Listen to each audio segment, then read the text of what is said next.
¿Sobre qué tratamos la clase pasada nosotros? ¿Qué nos recuerda? Recuerdo que usted puntualizaba sobre la retórica de los sofistas y también nos habló un poco acerca de la labor de Sócrates, donde decía que él sacaba la luz, algo así, sacaba la luz, comparando como con la labor de su madre, o sea, que usted nos decía, su madre era partera, su madre ayudaba a dar a luz, a traer vida, y él eso mismo hacía con el conocimiento.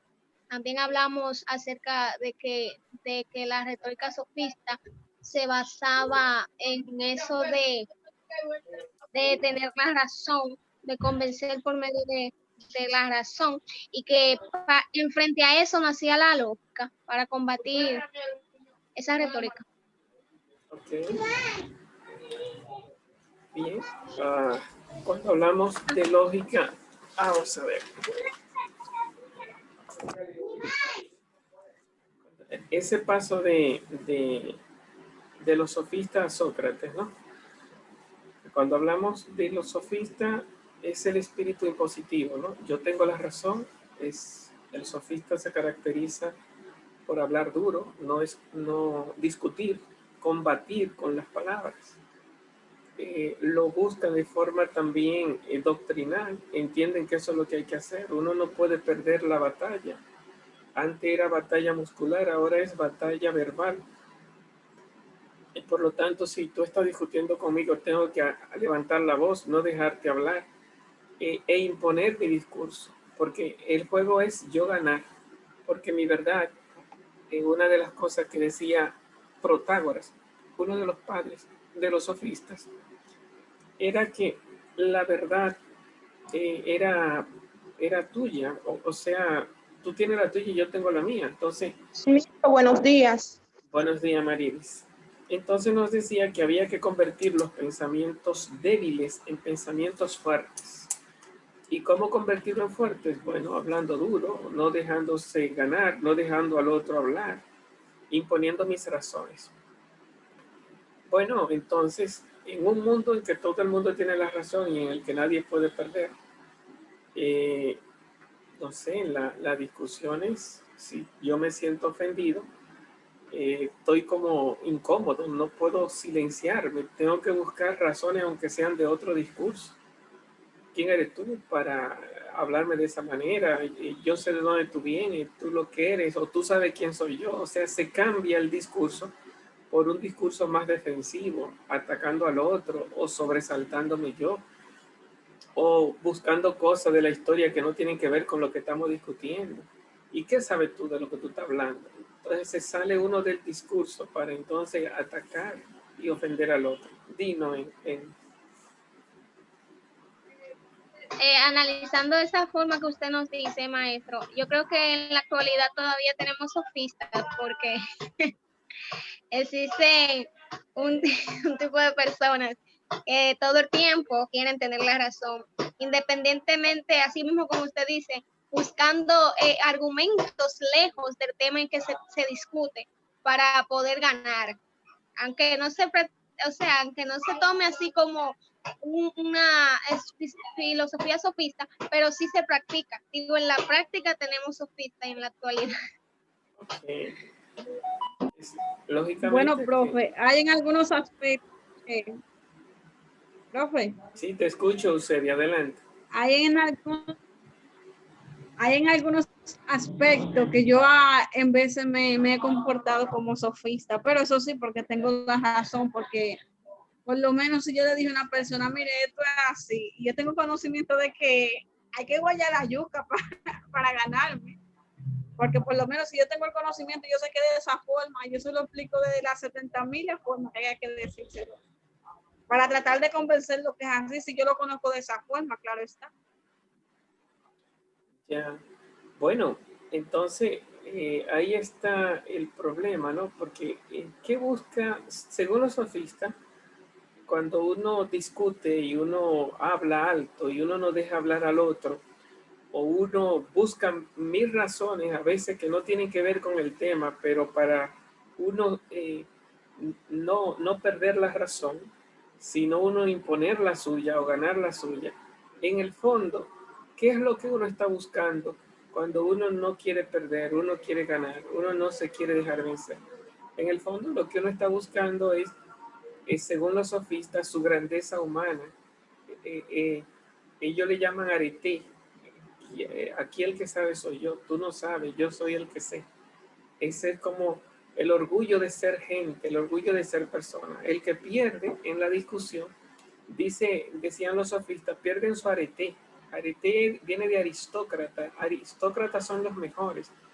Tú cuando ganas eres el mejor. Es tu grandeza humana. También se ha traducido como excelencia, la excelencia.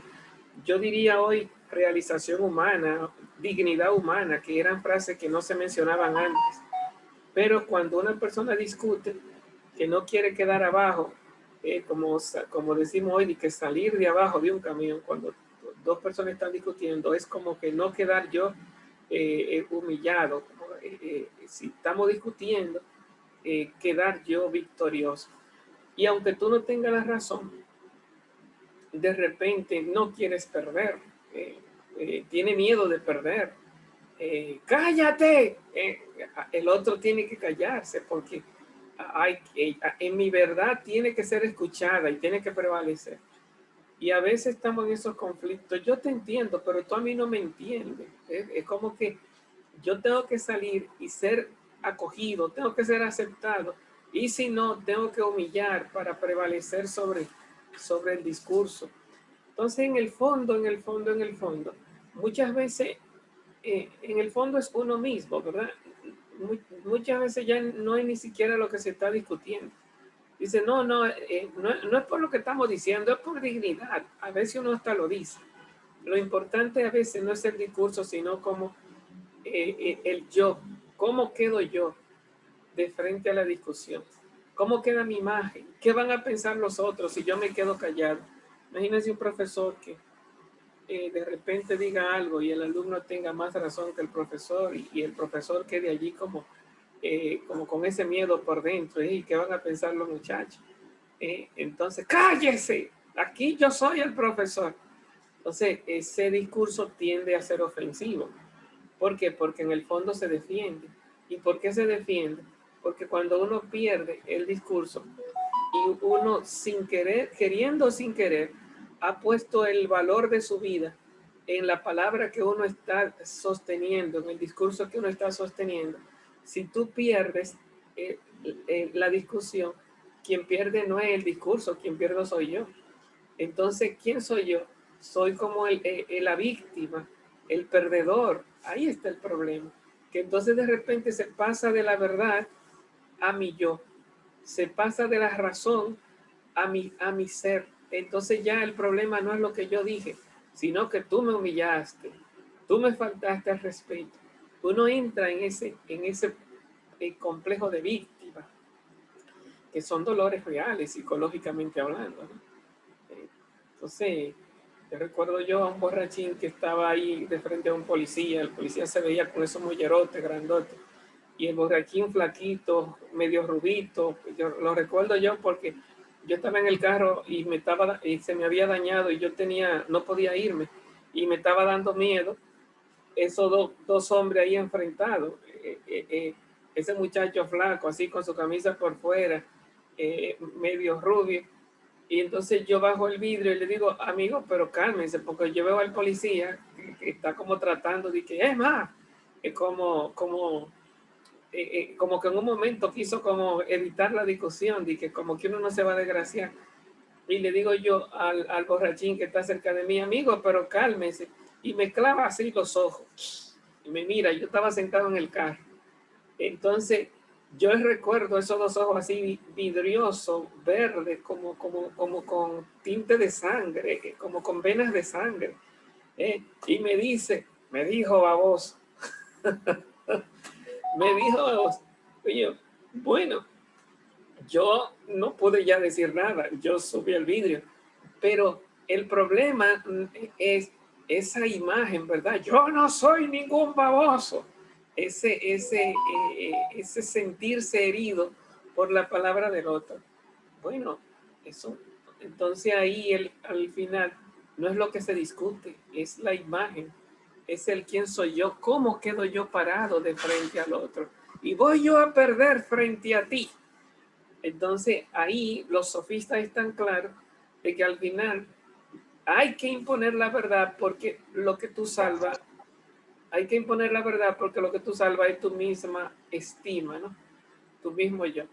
Y no puede quedar abajo, no puede perder tus razones, porque cuando pierdes tus razones lo que pierdes es tu arete, tu dignidad, tu belleza humana. Es como que tú eres el pendejo, tú eres la víctima.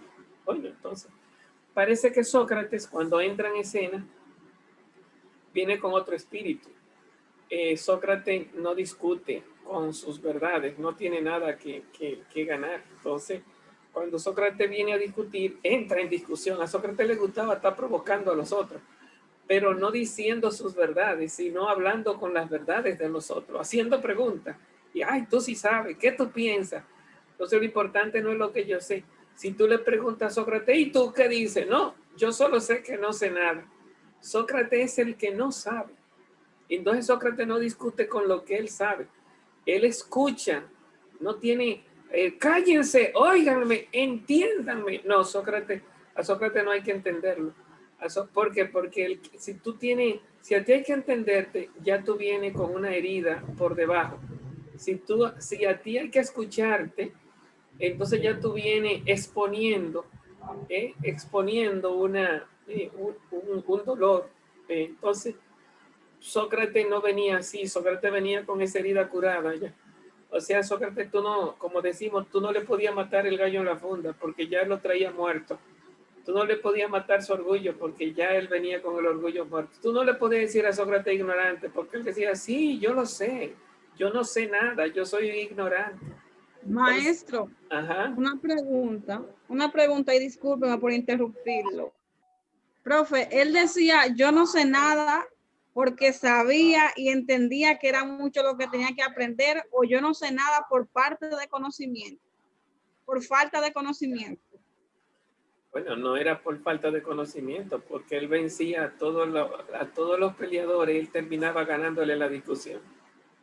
Él decía, yo solo sé que no sé nada, porque tenía tanto conocimiento que se daba cuenta que era mucho más lo que no sabía que lo que sabía.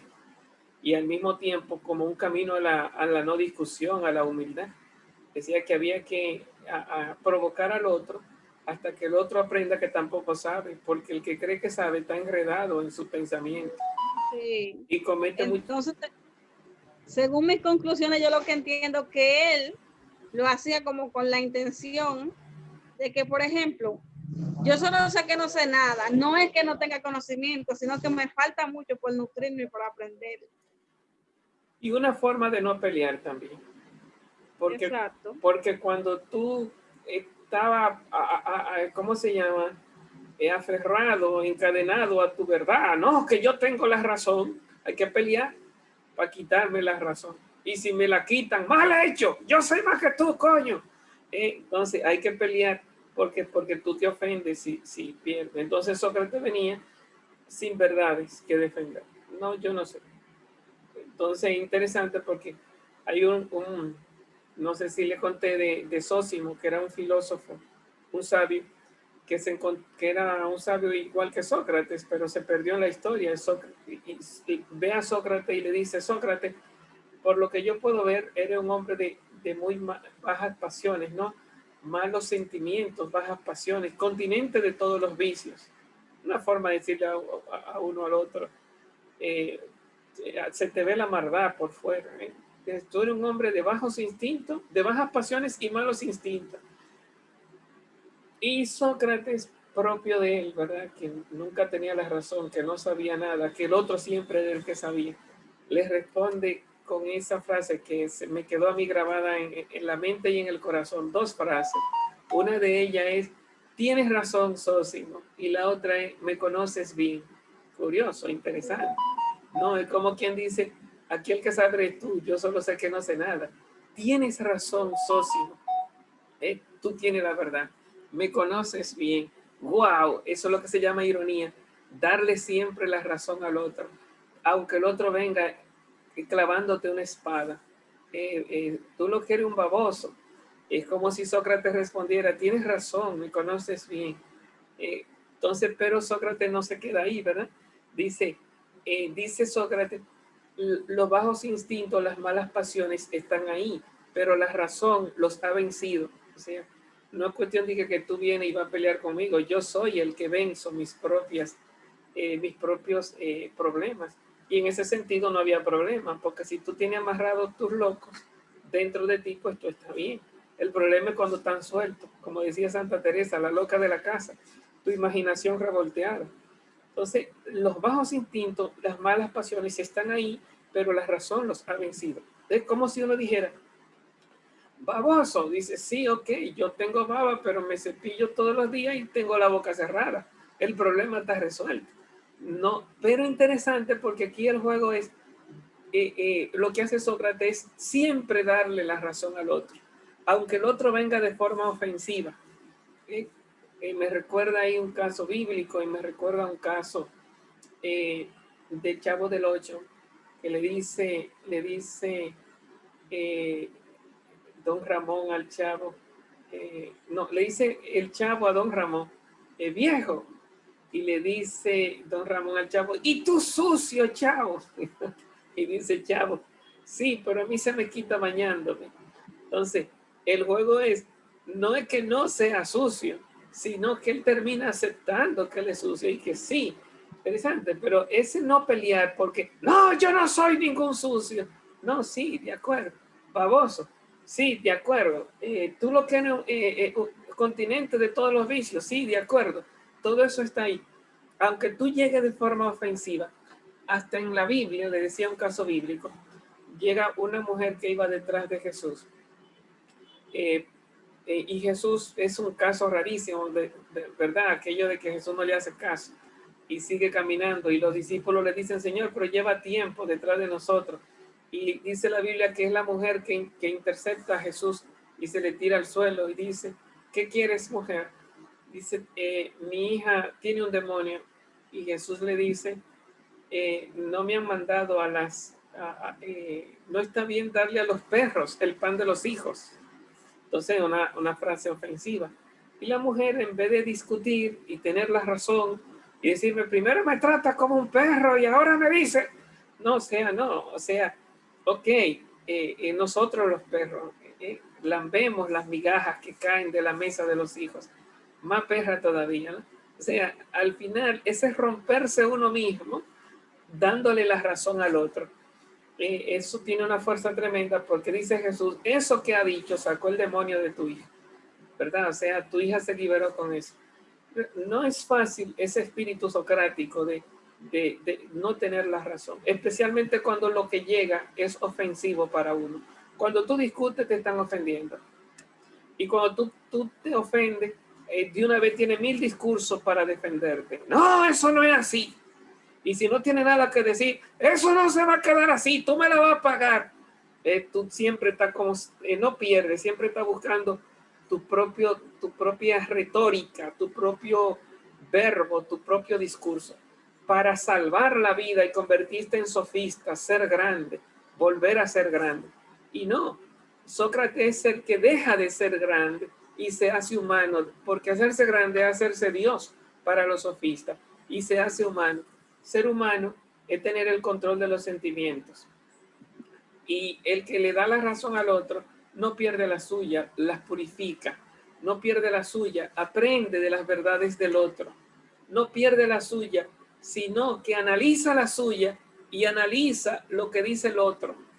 Entonces, el que tiene espíritu socrático pregunta para entender y aprender. Y cuando tú preguntas, no solamente escucha al otro, sino que acoge al otro en su orgullo, en su mentira, en lo que dice. Cuando tú lo acoges, entonces muchos de los problemas están solucionados. Como dice Jesús, el demonio de tu hija está saliendo.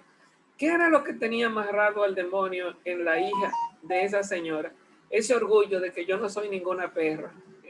Entonces Jesús la lleva y la enfrenta con eso. Ok, nosotros los perros Entonces eso hace que se rompa ese espíritu de que aquí la que sabe soy yo. Seré yo una perra para aguantarte a ti, ¿no? Entonces, al romperse ese orgullo y no tener que defenderse, aceptar, soy una perra, soy baboso. Tú eres un hombre, el continente de todos los vicios, de acuerdo, soy continente de todos los vicios, tú tienes razón. Cuando yo no peleo contra la imagen que el otro tiene de mí, o la imagen que el otro me hace de víctima, qué sé yo, de una especie de guiñapo, de monstruosidad de mí mismo, que me hiere, que me molesta, cuando yo acepto esa realidad, no para convertirme en ella, sino para depurarla, para ir más allá, la razón los ha vencido, ¿no? También nosotros comemos las migajas que caen de la mesa de los hijos. Entonces se va al ser receptora y amiga de Dios. Cuando uno se va más allá del problema, entonces uno de alguna forma crece. Entonces se dan dos cosas. Cuando tú no te defiendes, no ofendes. Y cuando no te defiendes, tienes que ir a pensarte a ti mismo, porque no el otro el que tiene que vencerte, ni tú tienes que vencer al otro. Eres tú quien tiene que vencerte a ti mismo. Y eso es lo que Sócrates le llama conócete a ti mismo, ¿no? Dice Sócrates, conócete a ti mismo, que se puede traducir como domínate, gobiérnate, véncete a ti mismo. Sócrates tiene dos frases famosas: yo solo sé que no sé nada y conócete a ti mismo. Entonces ahí lo que se llamaba el intelectualismo moral. Dice, el hombre sabio es el hombre bueno. Cuando tú sabes en humildad que no sabes, entonces te hace bueno, te hace humilde, no le hace daño al otro. Dice, el que no sabe es malo. El que no sabe, que en el fondo no sabe, cree que sabe y de una vez ya se convierte en ofensivo, daña, ofende, se defiende, no quiere quedar abajo, habla duro, silencia al otro. Entonces, con Sócrates inicia eso que se llama una actitud lógica ante la vida, un espíritu lógico de frente a los demás, un espíritu de análisis, de escucha, porque tú no puedes hacerle pregunta al otro si no escucha lo que está diciendo. Y para tú escuchar lo que el otro está diciendo, primero tienes que silenciarte, silenciar tu propia bulla, tu propio discurso, tus propias razones. Tienes que silenciarla, callarla, decirte a ti mismo, yo solo sé que no sé nada. Entonces, para entender que el otro es el que sabe, eso es virtud. Virtud es el dominio de sí mismo, es el gobierno de sí mismo. Si tú estás dominado por tus sentimientos, eso es imposible. Porque entonces, decía Sócrates, una vida no examinada no vale la pena ser vivida. No examinada significa que de alguna forma la bulla que tú tienes por dentro te domina y sale, bla, bla, bla, bla, bla. Aquí el que sabe soy yo, pero no eres tú. Es ese espíritu que está dentro de ti, ese miedo a perder, esa necesidad de ganar, ese estar atrapado como por ese programa dentro de nosotros que domina, no piensa por nosotros, si piensa en nuestro pensamiento, siente en nuestros sentimientos, habla en nuestra boca, actúa en nuestras vidas, de tal manera que estamos como poseídos por esa fuerza de que aquí yo tengo la razón, que aquí yo soy el que sé, que aquí nadie sabe, que todos los otros son un idiota, que oye lo que dijo fulano, porque todo tú lo analizas con tu propio programa irreflexivo, que más que pensar lo que hace es que siente, y más que tratar de entender lo que quieres ganar. Entonces de repente silenciar ese programa es madurez humana. Silenciarlo, escuchar al otro, venir con otro espíritu a discutir, ¿no? Para que entre la lógica hay que analizar. Entonces Sócrates dice, el discurso del otro hay que aprender a descomponerlo para que no me engañe. El sofista engaña. Entonces los discursos engañan. Entonces Sócrates decía, el discurso que hay que salvar es el de no saber. Y para eso hay que escuchar, hay que hacer preguntas, hay que entender. ¿Para qué? Para ir desenredando el engaño en el que estamos metidos, creyendo que sabemos. Toda esa sabiduría que traemos de forma reactiva y reflexiva, no pensada, posesiva de nuestra propia vida, todo ese discurso que los sofistas le llaman retórica, de alguna forma Sócrates le llama ignorancia. La ignorancia es atrevida. Ignorancia es todo ese verbo, toda esa palabrería, todo eso discurso. Instrucción y conocimiento. ¿Cómo es, Eusebia? Falta de instrucción o conocimiento. Bien, entonces, eso que los sofistas le llamaban conocimiento, ¿verdad? Sócrates le llama ignorancia. El verdadero sabio es el que silencia toda esa palabrería, toda esa retórica, todo ese verbo que lo que quiere es ganar y vencer. ¿Por qué? Porque al final no trae la verdad. Lo que busca es la jactancia, la grandeza de sí mismo, el despreciar al otro, el humillar al otro y el ganar el pleito, convencer, disuadir, persuadir. Entonces aquí el que sabe soy yo. Bueno, yo creo que si nos tocaba ver a Sócrates, creo que Sócrates ya está dicho con aquellas sus 3 frases famosas. Yo solo sé que no sé nada. El que sabe es el que discute conmigo, le da siempre la razón. Eso se le llama ironía. El hacer preguntas para que el otro se dé cuenta que no sabe. Cuando el otro se da cuenta que no sabe y dice, yo solo sé que no sé nada, entonces hemos ganado a un hombre, hemos matado a un Dios y ha nacido un hombre. Entonces ya el otro es alumbrado, sale de abajo de su ignorancia, debajo de esa cobertura, que aquí el que sabe soy yo, debajo de esa, ¿cómo se llama? Ese útero, esa coraza, de que aquí quien tiene la razón, el que sabe, el que tiene el conocimiento soy yo. Todo eso que Sócrates le llama ignorancia, todo eso que Platón le llamó oscuridad, sombra, error, todo eso que Aristóteles le llamó falacia, logomaquia, todo esto que Sócrates le da el nombre de ignorancia, esa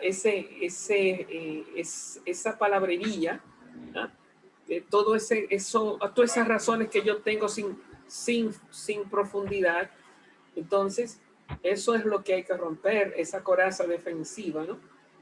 Para llegar a otra dimensión. Ay, Dios.